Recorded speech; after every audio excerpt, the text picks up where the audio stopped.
Hello tout le monde, on se retrouve aujourd'hui pour une nouvelle vidéo et aujourd'hui pas de nail art, ce sera une vidéo conseil sur la manière dont je mets mon vernis.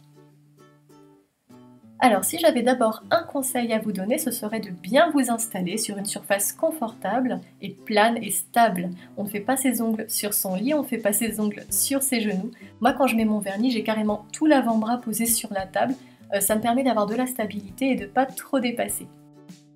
Le deuxième conseil que j'aurais à vous donner, c'est d'avoir tout votre matériel à portée de main, c'est-à-dire là le minimum, une base, un vernis, un top coat, c'est vraiment les trois indispensables pour mettre du vernis.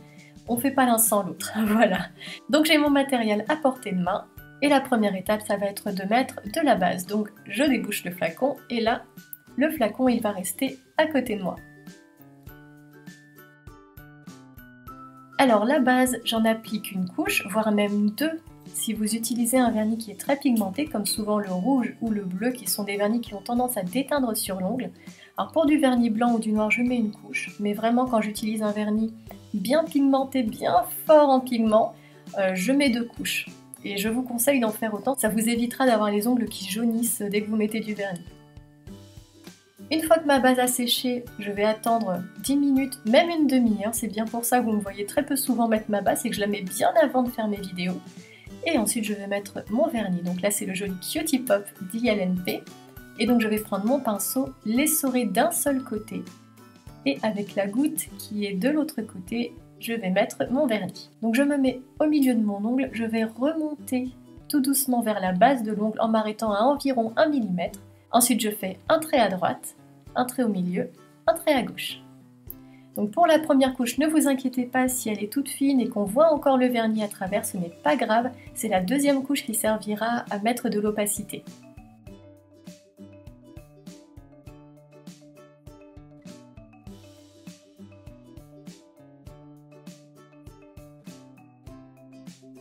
Donc je vais passer à la deuxième couche, donc comme d'habitude j'ai mon flacon à côté de moi et je fais comme la première, je prends une goutte, je remonte délicatement à la base de mon ongle, je vais faire un trait à droite, un trait au milieu, un trait à gauche, toujours en essayant de garder une lunule bien arrondie.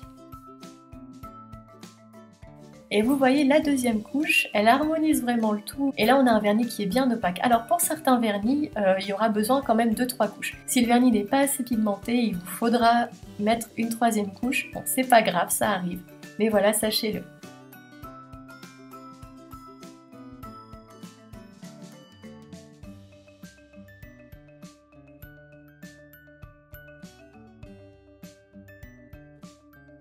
Alors ensuite avec un pinceau, je vais nettoyer ce qui a débordé sur les côtés des ongles.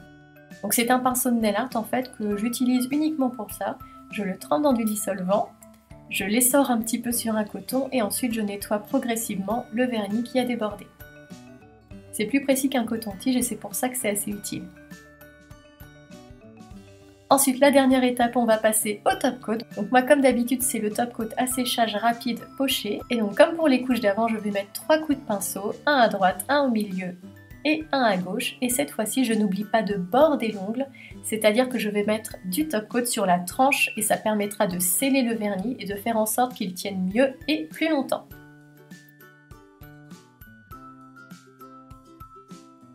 Et voilà, j'espère que cette petite vidéo vous aura été utile et je vous dis à bientôt. Et d'ici là, n'hésitez pas à vous abonner ou à me rejoindre sur les réseaux sociaux comme Snapchat ou Instagram.